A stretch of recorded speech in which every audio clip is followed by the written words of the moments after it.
ప్రభువునందు ప్రియులకు క్రీస్తు యేసు వారి ఘనమైన నామములు శుభములు తెలియచేయుచున్నాం. ఈ దినము హెబ్రోన్ క్యాలెండర్ వాగ్దానము, నీ ప్రార్థనలను నీ ధర్మకార్యములను దేవుని సన్నిధికి జ్ఞాపకార్థముగా చేరినవి. అపోస్తలుల కార్యములు 10వ అధ్యాయము 4వ వచనంలో దేవుడు తన దాసుడైనటువంటి కొర్నేలితో ఈ వర్తమానము తన దూతను పంపి తెలియజేస్తూ ఉంటున్నాడు. నిజంగా కొర్నేలి దేవుని దృష్టిలో యథార్థపరుడుగా తన యొక్క జీవితంలో భక్తిభావంతో దేవుని సన్నిధిలో చేసే ప్రార్థన దేవుడు అంగీకరించి ఉంటున్నాడని మరొక మారు దేవుడు తన దూతను పంపి తెలియజేస్తూ ఉంటున్నాడు.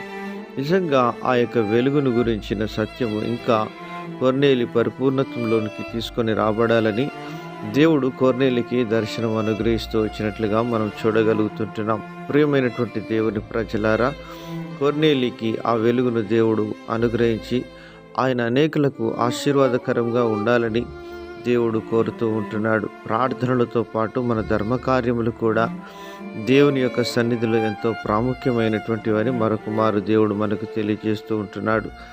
అందుకనే దేవుడు క్రియలు లేని విశ్వాసము మృతము అని దేవుడు సెలవిస్తున్నాడు. కొర్నేలి తన జీవితంలో క్రియలు కలిగినటువంటి విశ్వాసాన్ని కలిగి ఆయన లోకానికి ఎంతో మాదిరికరంగా ప్రభువుకు మహిమకరంగా ఆయన జీవిస్తూ వచ్చినట్లుగా చూడగలుగుతున్నాం. ప్రియమైనటువంటి దేవుని ప్రజలారా, ప్రార్థనా పరులుగా ఉన్నటువంటి నీవు నీ జీవితంలో ధర్మకార్యములను కూడా జరిగించే వారంగా మనం ఉన్నప్పుడు ప్రభు యొక్క ప్రేమను అనేకులకు మనము చాటించే వారంగా ఉంటాం.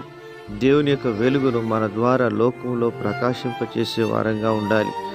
అనగా దేవుడు సెలవిస్తున్నాడు, నేను లోకమునకు వెలుగును, నన్ను వెంబడించువాడు చీకటిలో నడవక జీవపు వెలుగు కలిగి ఉండును అని దేవుని వాక్యము సెలవిస్తుంటుంది. నిజంగా కొర్నేలి తన జీవితంలో అటువంటి వెలుగును కలిగి ఆయన తన జీవితంలో ఎల్లప్పుడూ కూడా ప్రార్థనలను ధర్మకార్యములు జరిగిస్తూ వచ్చినట్లుగా మనం చూస్తూ ఉంటున్నాం. పరిశుద్ధ గ్రంథంలో రాయబడినట్లుగా దేవుడు మనోహ దంపతుల ప్రార్థన కూడా ఆలకించి దేవుడు తన దూతను పంపి వారిని దర్శించి వారి యొక్క జీవితంలో సంతానాన్ని ప్రసాదించినట్లుగా మనం చూడగలుగుతున్నాం.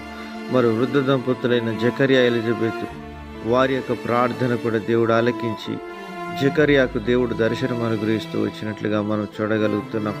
ప్రియమైనటువంటి దేవుని ప్రజలారా, మనమును తన దాసుడైనటువంటి కొర్నేలి వలె ప్రార్థన చేసినప్పుడు దేవుడు తప్పకుండా మన ప్రార్థన ఆలకించేవాడుగా ఉంటాడు. ప్రార్థనతో పాటు ధర్మకార్యములు కూడా మనం జరిగించి ఆయనకు మహిమకరంగా మనం జీవించినప్పుడు దేవుడు నీ ప్రార్థన కూడా ఆలకించి నీకు జవాబును ఇచ్చునుగాక.